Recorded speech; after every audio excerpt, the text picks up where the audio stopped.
President Donald Trump has left Washington on his way to an 11-day trip across Asia. It includes stops in Honolulu, Tokyo, Seoul, Beijing, Vietnam, and the Philippines.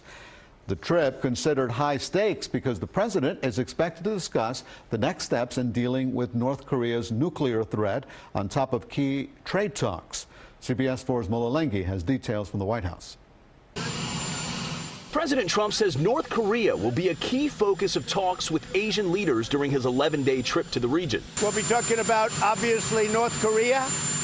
We'll be enlisting the help of a lot of people. The White House says North Korea is running out of time to end its weapons program, and President Trump says he'll be delivering a strong message during stops in Tokyo, Seoul, and Beijing. North Korea is a thing that I think we will solve, and if we don't solve it, it's not going to be very pleasant for them. It's not going to be very pleasant, I guess, for anybody. The U.S. put on a show of force in the region Thursday, launching 2 B-1 bombers over the Korean peninsula.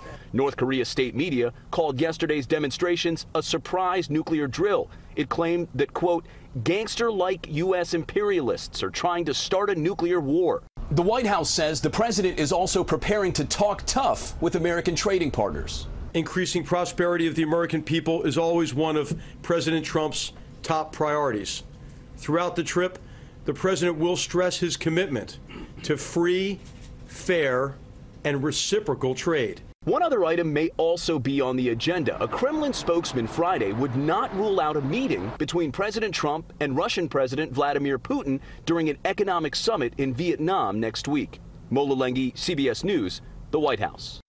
Well, the Trump-Putin meeting would come just a week after news that a former Trump campaign advisor pled guilty to lying to the FBI about trying to arrange a meeting with President Trump and then presidential candidate Donald Trump during the election. The president calls the investigation into possible collusion between his campaign and Vladimir Putin fake news.